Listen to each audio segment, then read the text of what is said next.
मेरे प्यारे देशवासियों, नमस्कार। आप सब लॉकडाउन में इस मन की बात को सुन रहे हैं। इस मन की बात के लिए आने वाले सुझाव, फोन कॉल की संख्या सामान्य रूप से कई गुना ज्यादा है।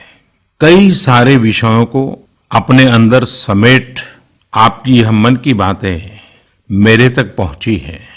मैंने कोशिश की है कि इनको ज्यादा से ज्यादा पढ़ पाऊं, सुन पाऊं। आपकी बातों से कई ऐसे पहलू जानने को मिले हैं जिन पर इस आपाधापी में ध्यान ही नहीं जाता है। मेरा मन करता है कि युद्ध के बीच हो रही इस मन की बात में उन्हीं कुछ पहलुओं को आप सभी देशवासियों के साथ बांटूं। साथियों, भारत की कोरोना के खिलाफ लड़ाई सही मायने में पीपल ड्रिवन है। भारत में कोरोना के खिलाफ लड़ाई जनता लड़ रही है, आप लड़ रहे हैं।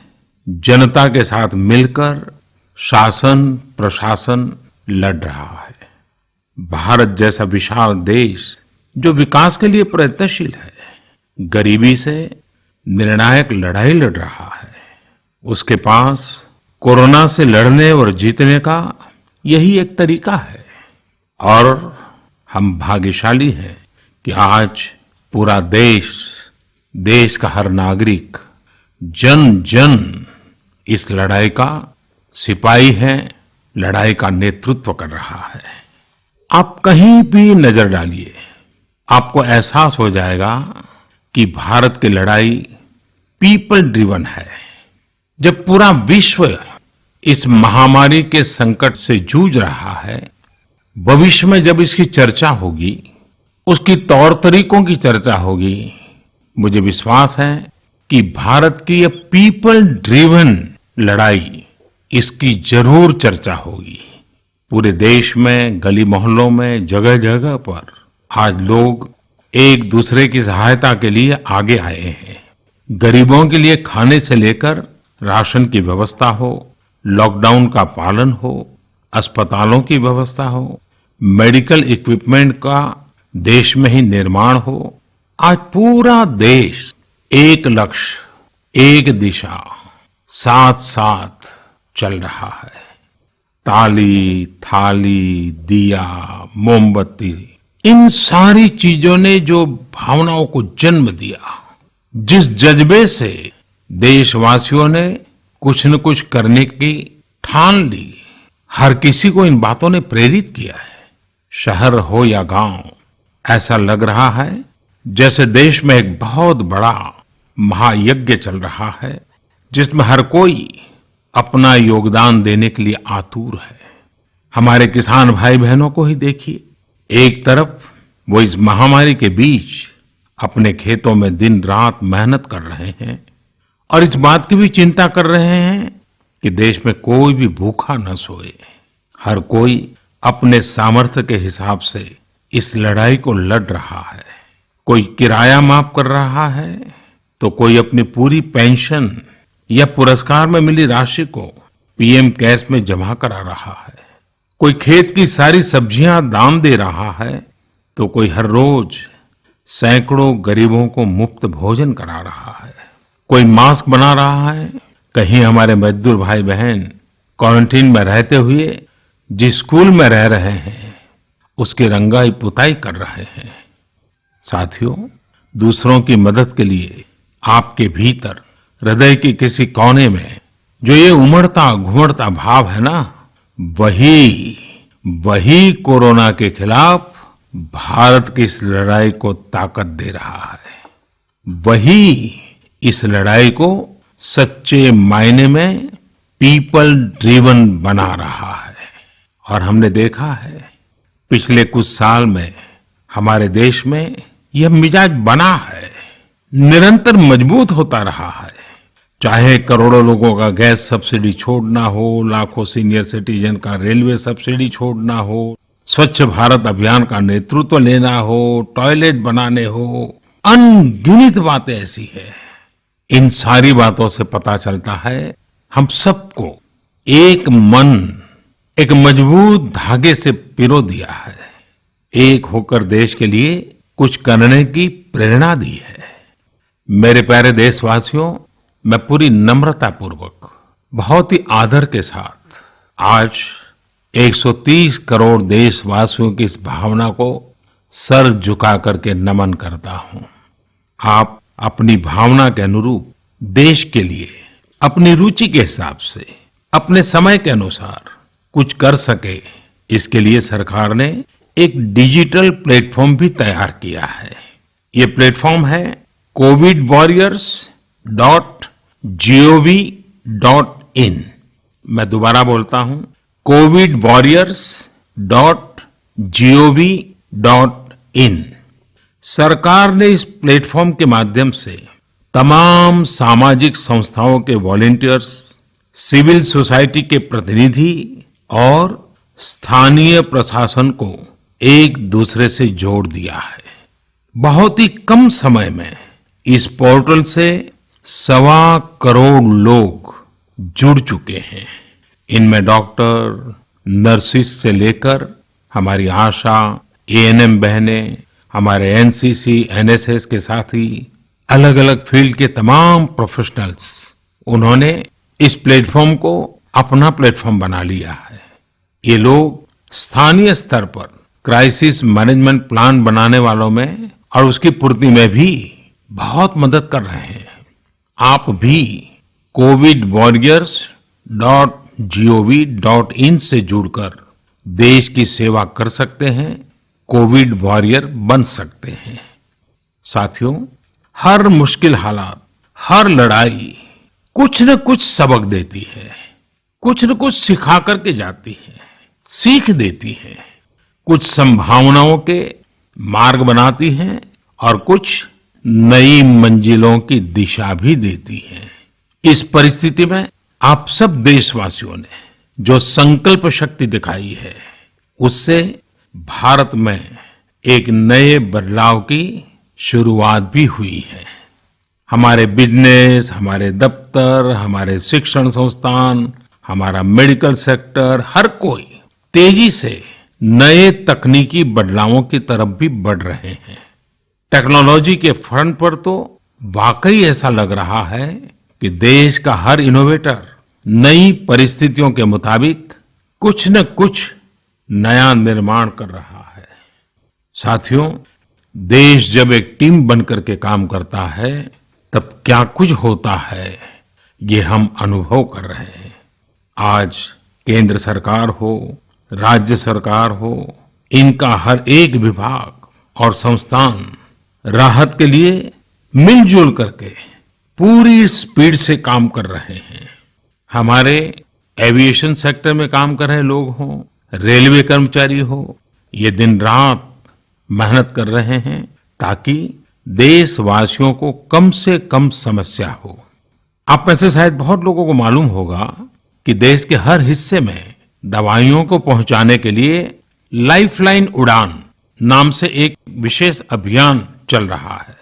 हमारे इन साथियों ने इतने कम समय में देश के भीतर ही 3 लाख किलोमीटर की हवाई उड़ान भरी है और 500 टन से अधिक मेडिकल सामग्री देश के कोने कोने में आप तक पहुंचाया है।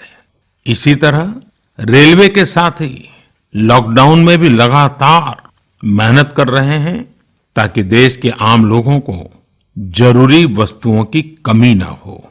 इस काम के लिए भारत के रेलवे करीब करीब 60 से अधिक रेल मार्ग पर 100 से भी ज्यादा पार्सल ट्रेन चला रही है। इसी तरह दवाओं की आपूर्ति में हमारे डाक विभाग के लोग बहुत अहम भूमिका निभा रहे हैं। हमारे ये सभी साथी सच्चे अर्थ में कोरोना के वॉरियर ही हैं। साथियों, प्रधानमंत्री गरीब कल्याण पैकेज के तहत गरीबों के अकाउंट में पैसे सीधे ट्रांसफर किए जा रहे हैं। वृद्धावस्था पेंशन जारी की गई है। गरीबों को 3 महीने के मुफ्त गैस सिलेंडर, राशन जैसी सुविधाएं भी दी जा रही हैं। इन सब कामों में सरकार के अलग अलग विभागों के लोग, बैंकिंग सेक्टर के लोग एक टीम की तरह दिन रात काम कर रहे हैं। और मैं हमारे देश की राज्य सरकारों की भी इस बात के लिए प्रशंसा करूंगा कि वो इस महामारी से निपटने में बहुत सक्रिय भूमिका निभा रही है। स्थानीय प्रशासन, राज्य सरकारें जो जिम्मेदारी निभा रही हैं, उसकी कोरोना के खिलाफ लड़ाई में बहुत बड़ी भूमिका है। उनका ये परिश्रम बहुत प्रशंसनीय है। मेरे प्यारे देशवासियों, देश भर से स्वास्थ्य सेवाओं से जुड़े लोगों ने अभी हाल ही में जो अध्यादेश लाया गया है, उस पर अपना संतोष व्यक्त किया है। इस अध्यादेश में कोरोना वॉरियर्स के साथ हिंसा, उत्पीड़न और उन्हें किसी रूप में चोट पहुंचाने वालों के खिलाफ बेहद सख्त सजा का प्रावधान किया गया है। हमारे doctor, nurses, paramedical staff, community health workers और ऐसे सभी लोग जो देश को कोरोना मुक्त बनाने में दिन रात जुटे हुए हैं, उनकी रक्षा करने के लिए ये कदम बहुत जरूरी था। मेरे प्यारे देशवासियों, हम सब अनुभव कर रहे हैं कि महामारी के खिलाफ इस लड़ाई के दौरान हमें अपने जीवन को, समाज को, हमारे आसपास हो रही घटनाओं को एक फ्रेश नजरिए से देखने का अवसर भी मिला है। समाज के नजरिए में भी व्यापक बदलाव आया है। आज अपने जीवन से जुड़े हर व्यक्ति की अहमियत का हमें आभास हो रहा है। हमारे घर में काम करने वाले लोग हो, हमारी जरूरतों को पूरा करने के लिए काम करने वाले हमारे सामान्य कामगार हो, पड़ोस की दुकानों में काम करने वाले लोग हो, इन सब की कितनी बड़ी भूमिका है, हमें ये अनुभव हो रहा है। इसी तरह जरूरी सेवाओं की डिलीवरी करने वाले लोग, मंडियों में काम करने वाले हमारे मजदूर भाई बहन, हमारे आस पड़ोस के ऑटो चालक, रिक्शा चालक, आज हम अनुभव कर रहे हैं कि इन सब के बिना हमारा जीवन कितना मुश्किल हो सकता है। आजकल सोशल मीडिया में हम सब लोग लगातार देख रहे हैं कि लॉकडाउन के दौरान लोग अपने इन साथियों को न सिर्फ याद कर रहे हैं, उनकी जरूरतों का ध्यान रख रहे हैं, बल्कि उनके बारे में बहुत सम्मान से लिख भी रहे हैं। आज देश के हर कोने से ऐसी तस्वीरें आ रही हैं कि लोग सफाई कर्मियों पर पुष्प वर्षा कर रहे हैं। पहले उनके काम को संभवतः आप भी कभी नोटिस नहीं करते थे। डॉक्टर हो, सफाई कर्मी हो, अन्य सेवा करने वाले लोग हो, इतना ही नहीं, हमारी पुलिस व्यवस्था को लेकर भी आम लोगों के सोच में काफी बदलाव हुआ है। पहले पुलिस के विषय में सोचते ही नकारात्मकता के सिवाय हमें कुछ नजर नहीं आता था। हमारे पुलिसकर्मी आज गरीबों, जरूरतमंदों को खाना पहुंचा रहे हैं, दवा पहुंचा रहे हैं। जिस तरह से हर मदद के लिए पुलिस सामने आ रही है, इससे पुलिसिंग का मानवीय और संवेदनशील पक्ष हमारे सामने उभर करके आया है, हमारे मन को झकझोर दिया है, हमारे दिल को छू लिया है। एक ऐसा अवसर है जिसमें आम लोग पुलिस से भावात्मक तरीके से जुड़ रहे हैं।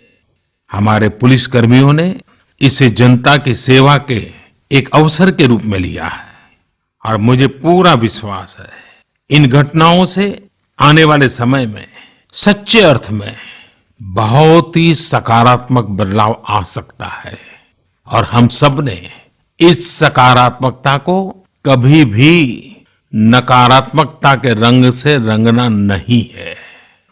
साथियों, हम अक्सर सुनते हैं प्रकृति, विकृति और संस्कृति।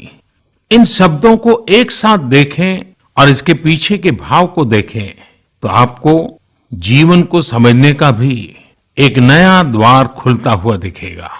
अगर मानव प्रकृति की चर्चा करें तो ये मेरा है, मैं इसका उपयोग करता हूं। इसको और इस भावना को बहुत स्वाभाविक माना जाता है, किसी को इसमें कोई ऐतराज नहीं होता। इसे हम प्रकृति कह सकते हैं। लेकिन जो मेरा नहीं है, जिस पर मेरा हक नहीं है, उसे मैं दूसरे से छीन लेता हूं, उसे छीनकर उपयोग में लाता हूं, तो हम इसे विकृति कह सकते हैं।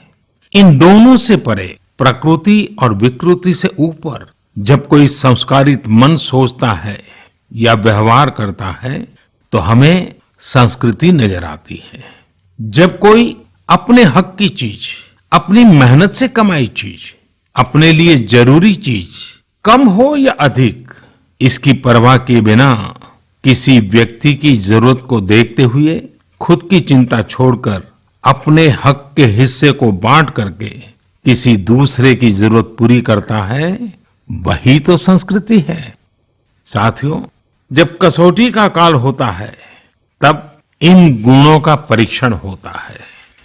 आपने पिछले दिनों देखा होगा कि भारत ने अपने संस्कारों के अनुरूप, हमारी सोच के अनुरूप, हमारी संस्कृति का निर्वहन करते हुए कुछ फैसले लिए। संकट की इस घड़ी में दुनिया के लिए भी, समृद्ध देशों के लिए भी दवाइयों का संकट बहुत ज्यादा रहा है। एक ऐसा समय है कि अगर भारत दुनिया को दवाइयां न भी दे तो कोई भारत को दोषी नहीं मानता। हर देश समझ रहा है कि भारत के लिए भी उसकी प्राथमिकता अपने नागरिकों का जीवन बचाना है। लेकिन साथियों, भारत ने प्रकृति विकृति की सोच से परे होकर फैसला लिया। भारत ने अपनी संस्कृति के अनुरूप फैसला लिया। हमने भारत की आवश्यकताओं के लिए जो करना था उसका प्रयास तो बढ़ाया ही, लेकिन दुनिया भर से आ रही मानवता की रक्षा की पुकार पर भी पूरा ध्यान दिया। हमने विश्व के हर जरूरतमंद तक दवाइयों को पहुंचाने का बीड़ा उठाया और मानवता के इस काम को करके दिखाया। आज जब मेरी अनेक देशों के राष्ट्राध्यक्षों से फोन पर बात होती है तो वो भारत की जनता का आभार जरूर व्यक्त करते हैं। जब वो लोग कहते हैं thank you India, thank you people of India, तो देश के लिए गर्व और बढ़ जाता है। इसी तरह इस समय दुनिया भर में भारत के आयुर्वेद और योग के महत्व को भी लोग बड़े विशिष्ट भाव से देख रहे हैं। सोशल मीडिया पर देखिए, हर तरफ इम्यूनिटी बढ़ाने के लिए किस तरह से भारत के आयुर्वेद और योग की चर्चा हो रही है। कोरोना की दृष्टि से आयुष मंत्रालय ने इम्यूनिटी बढ़ाने के लिए जो प्रोटोकॉल दिया था, मुझे विश्वास है कि आप लोग इसका प्रयोग जरूर कर रहे होंगे। गर्म पानी, काढ़ा और जो अन्य दिशा निर्देश आयुष मंत्रालय ने जारी किए हैं वो आप अपनी दिनचर्या में शामिल करेंगे तो आपको बहुत लाभ होगा। साथियों, वैसे ये दुर्भाग्य रहा है कि कई बार हम अपनी ही शक्तियां और समृद्ध परंपराओं को पहचानने से इनकार कर देते हैं। लेकिन जब विश्व का कोई दूसरा देश एविडेंस बेस्ड रिसर्च के आधार पर वही बात करता है, हमारी फॉर्मूला हमें सिखाता है, तो हम उसे हाथों हाथ ले लेते हैं। संभवतः इसके पीछे एक बहुत बड़ा कारण सैकड़ों वर्षों की हमारी गुलामी का कालखंड रहा है। इस वजह से कभी कभी हमें अपनी ही शक्ति पर विश्वास नहीं होता है, हमारा आत्मविश्वास कम नजर आता है। इसलिए हम अपने देश की अच्छी बातों को, हमारे पारंपरिक सिद्धांतों को एविडेंस बेस्ड रिसर्च के आधार पर आगे बढ़ाने के बजाय उसे छोड़ देते हैं, उसे हीन समझने लगते हैं। भारत की युवा पीढ़ी को अब इस चुनौती को स्वीकार करना होगा। जैसे विश्व ने योग को सहज स्वीकार किया है, वैसे ही हजारों वर्षों पुराने हमारे आयुर्वेद के सिद्धांतों को भी विश्व अवश्य स्वीकार करेगा। हाँ, इसके लिए युवा पीढ़ी को संकल्प लेना होगा और दुनिया जिस भाषा में समझती है उस वैज्ञानिक भाषा में हमें समझाना होगा, कुछ करके दिखाना होगा। साथियों, वैसे कोविड-19 के कारण कई सकारात्मक बदलाव हमारे काम करने के तरीके, हमारी जीवन शैली और हमारी आदतों में भी स्वाभाविक रूप से अपनी जगह बना रहे हैं। आपने सबने भी महसूस किया होगा इस संकट ने कैसे अलग अलग विषयों पर हमारी समझ और हमारी चेतना को जागरूक किया है। जो असर हमें अपने आसपास देखने को मिल रहे हैं, इनमें सबसे पहला है मास्क पहनना और अपने चेहरे को ढककर रखना। कोरोना की वजह से बदलते हुए हालात में मास्क भी हमारे जीवन का हिस्सा बन रहा है। वैसे हमें इसकी भी आदत कभी नहीं रही कि हमारे आसपास के बहुत सारे लोग मास्क में दिखे, लेकिन अब हो यही रहा है। हाँ, इसका ये मतलब नहीं है कि जो मास्क लगाते हैं वे सभी बीमार हैं। और जब मैं मास्क की बात करता हूं तो मुझे एक पुरानी बात याद आती है। आप सबको भी याद होगा, एक जमाना था कि हमारे देश के कई ऐसे इलाके ऐसे होते थे कि वहां अगर कोई नागरिक फल खरीदता हुआ दिखता था तो आस पड़ोस के लोग उसको जरूर पूछते थे, क्या घर में कोई बीमार है? यानी फल मतलब बीमारी में ही खाया जाता है, ऐसी एक धारणा बनी हुई थी। हालांकि समय बदला और ये धारणा भी बदली। वैसे ही मास्क को लेकर भी धारणा अब बदलने वाली ही है। आप देखिएगा, मास्क अब सभ्य समाज का प्रतीक बन जाएगा। अगर बीमारी से खुद को बचना है और दूसरों को भी बचाना है तो आपको मास्क लगाना पड़ेगा। और मेरा तो सिंपल सुझाव रहता है, गमछा मुंह ढकना है।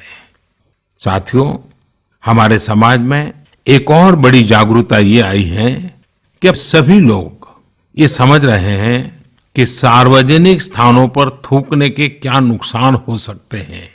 यहां वहां कहीं पर भी थूक देना गलत आदतों का हिस्सा बना हुआ था। ये स्वच्छता और स्वास्थ्य को गंभीर चुनौती भी देता था। वैसे एक तरह से देखें तो हम हमेशा से ही इस समस्या को जानते रहे, लेकिन ये समस्या समाज से समाप्त होने का नाम ही नहीं ले रही थी। अब वो समय आ गया है कि इस बुरी आदत को हमेशा हमेशा के लिए खत्म कर दिया जाए। कहते भी हैं कि बेटर लेट देन नेवर। तो देर भले हो गई हो, लेकिन अब ये थूकने की आदत छोड़ देनी चाहिए।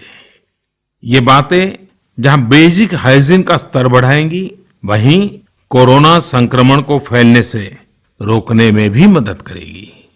मेरे प्यारे देशवासियों, ये सुखद संयोग ही है कि आज जब आपसे मैं मन की बात कर रहा हूं तो अक्षय तृतीया का पवित्र पर्व भी है।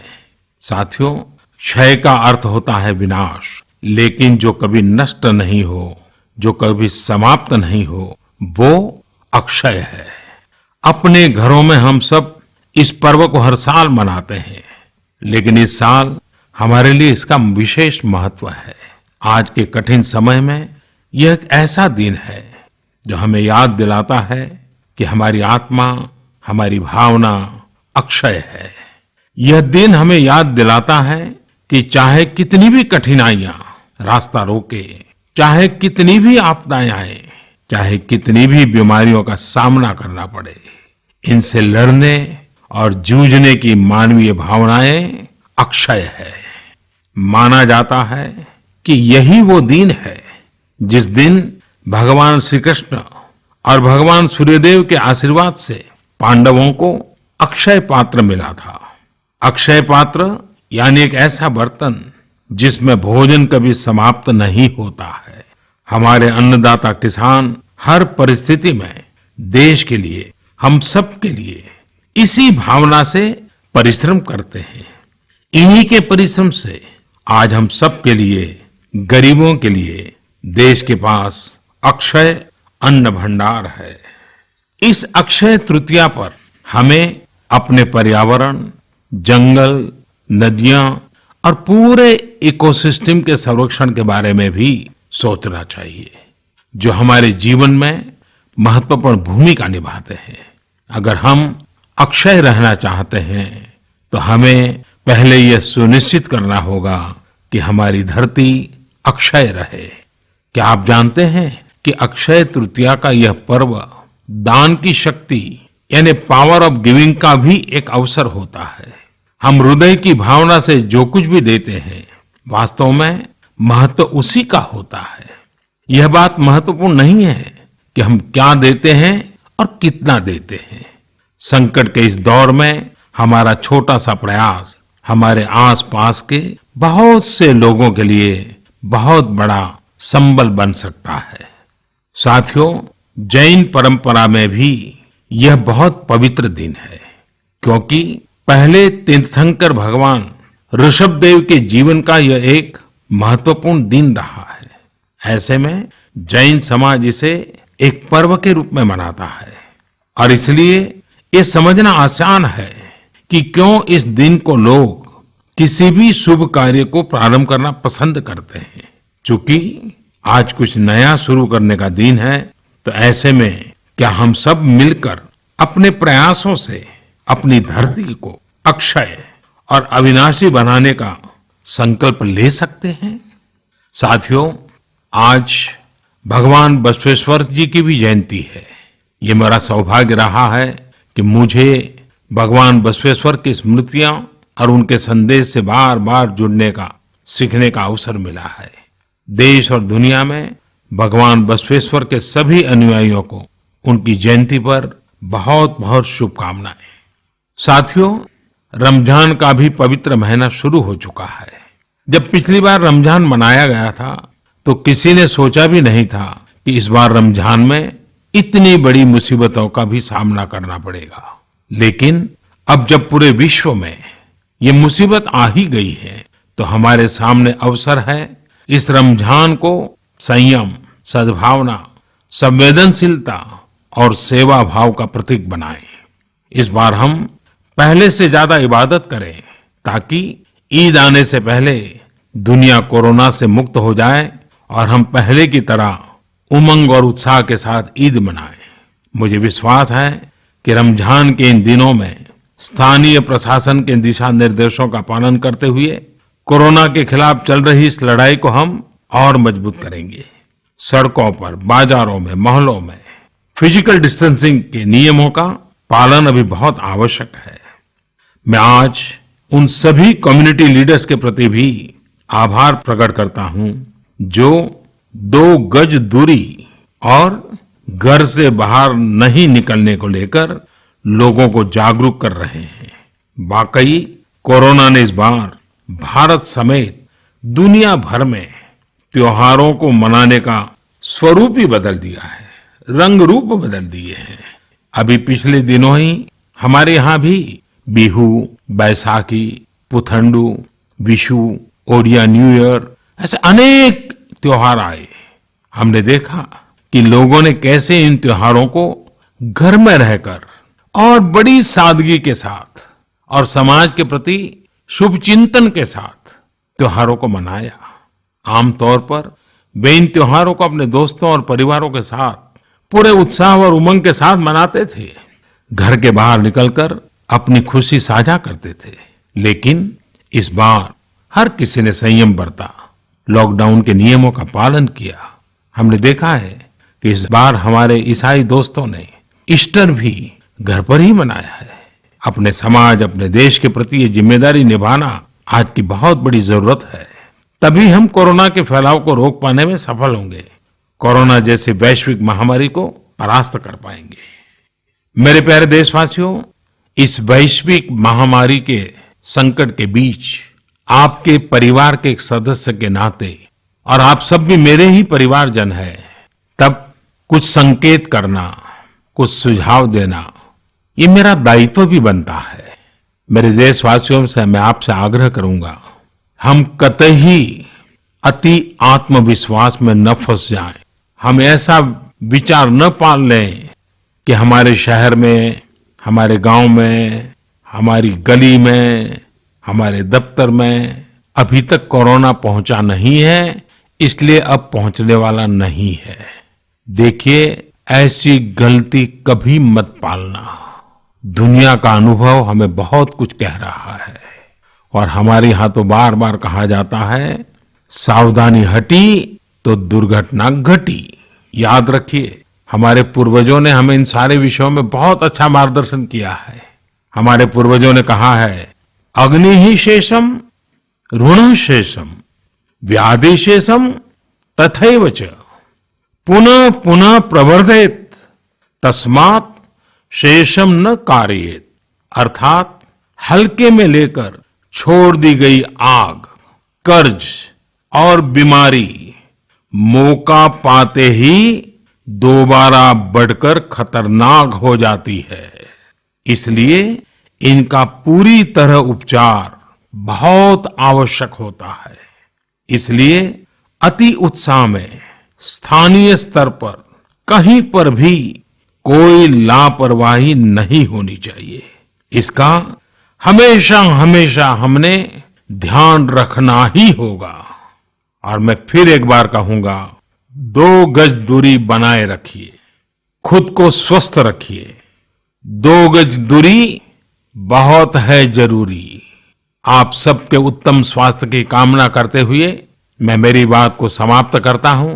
अगली मन की बात के समय जब मिले तब इस वैश्विक महामारी से कुछ मुक्ति की खबरें दुनिया भर से आए, मानव जात इन मुसीबतों से बाहर आए, इसी प्रार्थना के साथ आप सबका बहुत बहुत धन्यवाद।